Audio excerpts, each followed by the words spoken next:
తెలుగు రాష్ట్రాలకు ఏమైంది? ఇటీవల జరుగుతున్నటువంటి వరుస ప్రమాదాలు కేవలం 10 రోజుల్లోనే 3 పెద్ద ప్రమాదాలు చోటు చేసుకున్నాయి. ఈ ప్రమాదాల్లో కూడా పదుల సంఖ్యలో మరణాలు నమోదవుతున్నాయి. అటు కర్నూలు ఘటన సరిగ్గా అక్టోబర్ 24న గత నెలలో జరిగినటువంటి ఘటనలో ఈ ప్రమాదంలో 19 మంది పైగా చనిపోవడం జరిగింది. అలాగే 2 రోజుల కిందట కాశీబుగ్గ శ్రీకాకుళంలో జరిగినటువంటి తొక్కిసలాట ఘటనలో ఈ ప్రమాదంలో 9 మంది చనిపోవడం జరిగింది. ఇవాళ కొన్ని గంటలు అంటే 48 గంటలు ముగియక ముందే మళ్ళీ ఇప్పుడు చేవలలో రోడ్డు ప్రమాదం జరిగింది. ఒక టిప్పర్ నేరుగా ఆర్టీసీ బస్సును ఢీకొట్టడంతో 25 మందికి పైగా చనిపోయినటువంటి పరిస్థితి. అసలు ఏం జరుగుతుంది? జ్యోతిష్య శాస్త్రం ఏం చెబుతుంది? ముఖ్యంగా కార్తీక మాసం అంటే శివకేశవులకు అత్యంత ప్రీతిపరమైనటువంటి మాసంగా చెప్తారు. అలాంటి ఈ మాసంలో వరుస ప్రమాదాలు ఎందుకు జరుగుతున్నాయి? దీని గురించి మాట్లాడదాం. మనతో పాటు మాట్లాడడానికి ఉన్నారు ప్రముఖ జ్యోతిష్య నిపుణులు కృష్ణమాచార్యులు గారు. నమస్తే గురుగారు. గురుగారు, ఈ స్థాయిలో 3 ప్రమాదాల్లో ఇంతమంది చనిపోవడానికి తెలుగు రాష్ట్రాల్లో వరుస ప్రమాదాలు, అందులోనూ పెద్ద ప్రమాదాలు, మృతుల సంఖ్య కూడా ఎక్కువగా ఉంటుంది. కార్తీక మాసంలోనే ఇలాంటి ప్రమాదాలు జరగడానికి కారణం ఏంటి? ఒక వ్యక్తి యొక్క భూత భవిత వర్తమానాలు తెలియజేసే జ్యోతిష్ శాస్త్రం చాలా అద్భుతమైంది. జ్యోతిష్ శాస్త్రంలో చెప్పబడేటువంటి అంశం ఏంటంటే, ఒక రాశి నుండి మరో రాశికి గ్రహం అన్నటువంటి వెళుతూ ఉన్నటువంటి గోచార పరిస్థితుల్ని మనం ప్రధానంగా తీసుకోవాల్సి. కార్తీక మాసం అనేకంటే కూడా అంతకంటే విశేషవంతమైంది దేవగురు అయినటువంటి బృహస్పతి యొక్క సంచారం. అంటే ఒక్కొక్క గ్రహం ఒక్కొక్క రాశిలో, చంద్రుడైతే 2.5 రోజు, రవి అయితే 28.1/3 డేస్, అలాగే దేవగురు అయినటువంటి బృహస్పతి అయితే 1 సంవత్సర కాలం. ఇలాగా కొన్ని గ్రహాలు అన్నటువంటి ఒక్కొక్క రాశిలో గోచార వశాత్తు ఉంటూ ఉంటాయి. కానీ దేవగురు అయినటువంటి బృహస్పతి ఈ అక్టోబర్ 19వ తారీఖున, అంటే మీరు చెప్తున్నటువంటి ఇన్సిడెంట్స్ అన్ని కూడా జరగడానికి సరిగ్గా 4-5 రోజుల క్రితం నుండి కూడా అతిచారం బళ్ళ మిథున రాశి నుండి కర్కాటక రాశిలోకి వెళ్ళినటువంటి ఘటన. ఈ పరిస్థితుల నేపథ్యంలో గతంలో కూడా మనం చూస్తే 2వ ప్రపంచ యుద్ధం కానివ్వండి, 2 దేశాల మధ్య జరుగుతున్నటువంటి యుద్ధ సంఘటనలు కానివ్వండి, కార్గిల్ యుద్ధం కానివ్వండి, అంటే ప్రపంచంలో బీభత్సకరమైనటువంటి పరిస్థితులన్నీ కూడా దేవగురు అయినటువంటి బృహస్పతి యొక్క సంచారం అతిచారం కలిగినప్పుడు, అంటే తాను ఉన్నటువంటి ప్లేస్ నుండి ఇంకా ముందుగానే అత్యంత వేగంగా ముందు రాశిలోకి వెడుతున్నటువంటి సందర్భంలో ఇలా జరిగినటువంటి దాఖలాలు ఉన్నాయి అన్నటువంటిది జ్యోతిష్యులో మేమందరం కూడా విశ్లేషించుకున్నటువంటిది. ప్రత్యేకించి ఈ పరిస్థితి ఎంతకాలం కొనసాగుతుందంటే, రాబోయే 8 సంవత్సరాల పాటు దేవగురు అయినటువంటి బృహస్పతి అతిచారం వల్ల, అంటే 1 సంవత్సర కాలం సుమారుగా 1 రాశిలో ఉండవలసినటువంటి బృహస్పతి అతిచారం వల్ల ముందు రాశిలోకి వెళ్ళటం, వెనక్కి రావటం, లేదా ఆ ముందు రాశుల్లోకి వెళ్ళటం, ఈ అతిచారం అనేటువంటిది రాబోయేటువంటి 8 సంవత్సరాల్లో కూడా జరగబోయేటువంటి అవకాశం ఉన్నటువంటి పరిస్థితుల రీత్యా పరమ పవిత్రమైనటువంటి కార్తీక మాసం ఇది. శివకేశవులకి అభేదమైనటువంటిది.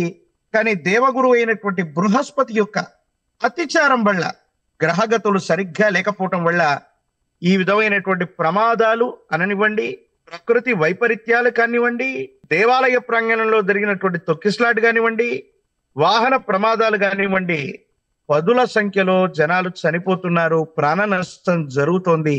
ఇబ్బంది కలిగించేటువంటి సంఘటన ఈ 8 సంవత్సరాల కాలంలో కూడా దేవగురు అయినటువంటి బృహస్పతి యొక్క సంచారం అతిచారంలో ఉండటం వల్ల ఇలాంటి ఘటనలు పునరావృతమయ్యేటువంటి అవకాశం ఉంది. ప్రత్యేకించి దేశాల మధ్య, రాష్ట్రాల మధ్య అంతర్యుద్ధాలు అవ్వచ్చు, ఇంకా ఉన్మాదపూరితమైనటువంటి చర్యలు అవ్వచ్చు, మతోన్మాద శక్తులు ప్రకోపించడం అవ్వచ్చు. ఇలాంటి చర్యలన్నీ కూడా అనివార్యమయ్యేటువంటి అవకాశం ఉంది.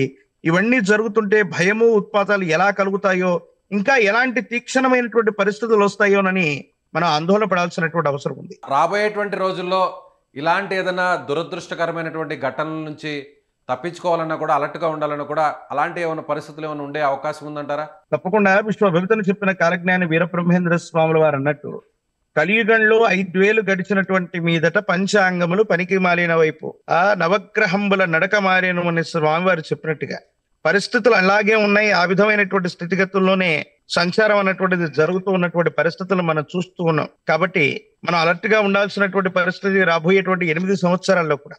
నాట్ ఓన్లీ దిస్ కార్తీక మాసం, దేవగురు అయినటువంటి బృహస్పతి యొక్క సంచారాన్ని అనుసరించి నేనంటున్నాను, ఈ సంవత్సరంలో ఈ డిసెంబర్ మాసం వరకు కూడా ఇలాంటి మరిన్ని ఘటనలు జరగడానికి అవకాశం ఉంది. కాబట్టి అన్ని విషయాల్లో కూడా మనం జాగ్రత్తగా ఉండాలి. శివకేశవులకి అభేదమైనటువంటి ఈ కార్తీక మాసంలో ఆ పరమేశ్వరుణ్ణి, సృష్టి స్థితి లయ కారకుడైనటువంటి పరమేశ్వరుణ్ణి విశేషంగా మనం పూజించడంతో పాటు ఆయన్ని శరణు వేడుకోవాలి. మనం ఇటువంటి ఉత్పాతాలు మళ్ళీ కలగకూడదు, ప్రాణ నష్టాలు కలగకూడదని నా అంచనా ప్రకారంగా ఈ సంఘటనలు ఈ కార్తీక మాసమే కాదు, మరీ 1-2 మాసాల పాటు ఇలా కొనసాగే అవకాశం ఉంది.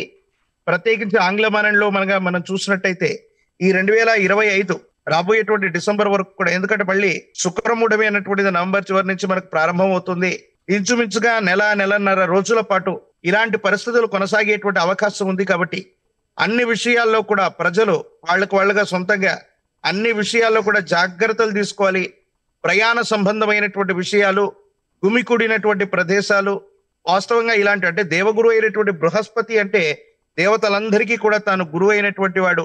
ప్రత్యేకించి దేవాలయాలు అవ్వచ్చు, రాష్ట్రంలో ఉన్నటువంటి దేశంలో ఉన్నటువంటి ఆలయాలు, ప్రత్యేకించి దేవాదాయ ధర్మాదాయ శాఖ కూడా గుమికూడినటువంటి సమూహాలు అవ్వచ్చు, ఎక్కువ మంది భక్తులు ఒకే చోట కిక్కిరిసినటువంటి పరిస్థితులు అవ్వచ్చు.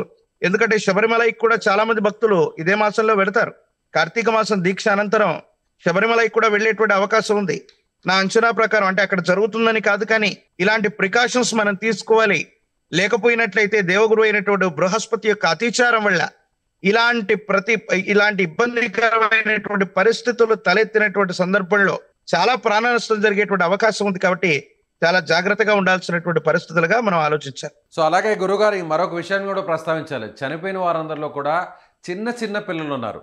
కర్నూలులో జరిగినటువంటి ప్రమాదంలో కొన్ని 2-3 సంవత్సరాల వయసు ఉన్నటువంటి పిల్లలు చనిపోయారు. అలాగే తొక్కిసలాటలో కూడా మొన్న కూడా కాశీబుగ్గలో జరిగినటువంటి ఘటనలో ఒక బాబు ఉన్నాడు.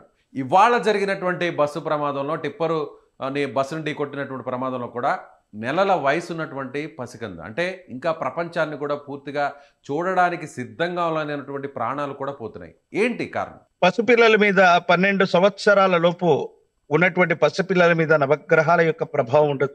అంగారకుడికి సంబంధించినటువంటి ప్రభావమే అధికంగా ఉండేటువంటి పరిస్థితి. ప్రత్యేకించి మనం అనుకుంటున్నట్టుగా అంగారకుడి యొక్క స్థితిగతులు సరిగ్గా లేవు. దేవగురు అయినటువంటి బృహస్పతి యొక్క అతిచారం ఉంది. వాళ్ళంతా కూడా బాలబాలికలు చదువుకుంటూ ఉన్నటువంటి వాళ్ళు, ఇప్పుడిప్పుడే విద్యాబుద్ధులకు వెళుతున్నటువంటి వాళ్ళు, అక్షరాభ్యాసం చేసి స్కూల్కు వెళ్ళవలసినటువంటి వాళ్ళు, విద్యను అభ్యసించవలసినటువంటి వారు, గురువు యొక్క అనుగ్రహం కలగవలసినటువంటి వారు. ఇలాంటి పరిస్థితుల్లో వాళ్ళందరూ కూడా మృతి చెందడం అన్నటువంటి నిజంగా మనం ఆందోళన పడాల్సినటువంటి అంశం. ప్రత్యేకించి బాలబాలికలు, ప్రత్యేకించి యుక్త వయస్సులోకి రానటువంటి వాళ్ళ యొక్క మరణమే జరుగుతుంది. ఇది ఆందోళన కలిగించేటువంటి అంశం.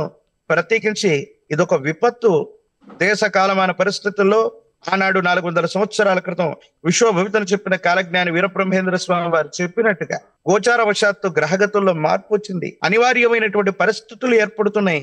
ఈ ఖగోళంలో ఏర్పడేటువంటి మార్పులు అననివ్వండి, లేదా గ్రహాల యొక్క గ్రహగతులు అరిష్టాన్ని సూచిస్తున్నాయి. ఈ రాష్ట్రంలోనే కాదు, దేశంలో కాదు, ప్రపంచంలో ఇవన్నీ కూడా అరిష్ట సూచనలుగా మనం భావించాల్సినటువంటి పరిస్థితులు. రైట్ అండి గురుగారు, థ్యాంక్ యూ. గ్రహ స్థితిగతుల్లో వస్తున్నటువంటి మార్పుల వల్ల రాబోయేటువంటి కొన్ని నెలలు కూడా ప్రజలు అప్రమత్తంగా ఉండాలి. ముఖ్యంగా ఇలా భారీ సంఖ్యలో గుమికూడడం కానీ లేదంటే అనవసరమైనటువంటి ప్రయాణాలు కూడా మానుకోవాలి. కాబట్టి అందరూ కూడా అప్రమత్తంగా ఉండాల్సినటువంటి అవసరం ఉందని కృష్ణమాచార్యులు గారు చెప్తున్నారు. Thank you so much.